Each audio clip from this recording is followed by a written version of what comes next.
చస్తే నీ పెళ్ళం మంటల్లో దూకుతుందా అంటూ పవన్ కళ్యాణ్ పైన అయితే కొన్ని అనివార్య వ్యాఖ్యలు అయితే చేశారన్నమాట సిపిఐ నారాయణ గారు.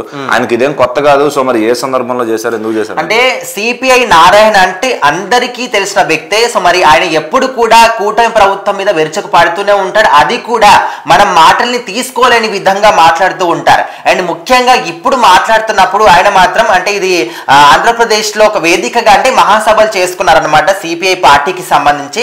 సో అక్కడ మాట్లాడుతున్నప్పుడు ఈయన ఈ వ్యాఖ్యలన్నీ కూడా చేయడం జరిగింది. అయితే ముఖ్యంగా పవన్ కళ్యాణ్ గారి గురించి మనము అసలు అంటే ఊహించుకోని విధంగా ఎన్నో అసభ్యకరమైన మాటలు కూడా ఆయన మాట్లాడడం జరిగింది.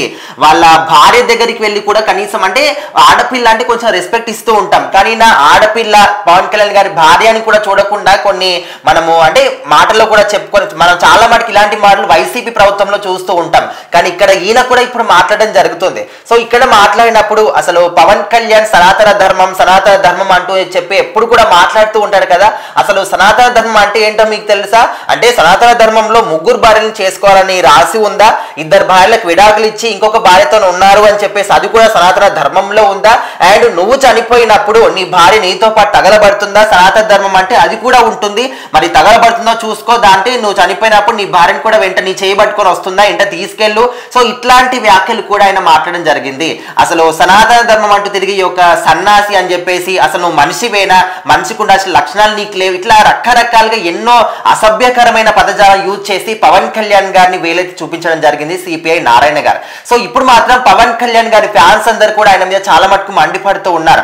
అంటే ఇప్పుడు ఇది సతీ సహగమనం అనేది అప్పట్లో చాలా ఒక లాంగ్ ఇయర్స్ బ్యాక్ ఉండేది. అయితే దీన్ని బ్రిటిష్ ప్రభుత్వం వచ్చిన తర్వాతనే తుడిచేసింది అని చెప్పేసి కూడా ఆయన మాట్లాడుతూ ఉన్నారు. సో ఇక్కడ వీళ్ళు మన దేశంలో ఉంటున్నారా ఇతర దేశాల్లో ఉంటున్నారా కూడా ఎవరికి అర్థం కావట్లేదు. ప్రజెంట్ అయితే వేరే దేశాల వాళ్ళు కూడా వచ్చి మన భారతదేశం సాంప్రదాయాల్ని పాటిస్తూ ఉంటే వాళ్ళు మన దగ్గర ఉన్నటువంటి సాంప్రదాయాల్ని పాటిస్తూ పెళ్లిళ్ళు చేసుకుంటూ ఉన్నారు, శారీస్ కట్టుకుంటూ ఉన్నారు, పంచకట్టు కట్టుకుంటూ ఉన్నారు, బొట్లు పెట్టుకుంటున్నారు, గుడిలోకి వెళ్తున్నారు, సాంప్రదాయాలన్నీ కూడా పాటిస్తున్నారు ఇతర కంట్రీస్ వాళ్ళు. కానీ మన దేశంలో ఉంటూ మన దేశం మీద పెరుగుతూ మన భారత మాత కాళ్ళ దగ్గర ఉంటూ మన భారత మాతని కించపరిచే విధంగా మాట్లాడే వాళ్ళు కూడా ఇలాంటి వాళ్ళు ఉన్నారు, సిపిఐ నారాయణ లాంటి వాళ్ళు. సో ఏదేమైనప్పటికీ పవన్ కళ్యాణ్ గారి మీద ఇంత అసభ్యకరమైనటువంటి పదజాలం యూజ్ చేయడం అనేది ఎవరు కూడా తీసుకోలేకపోతున్నారు.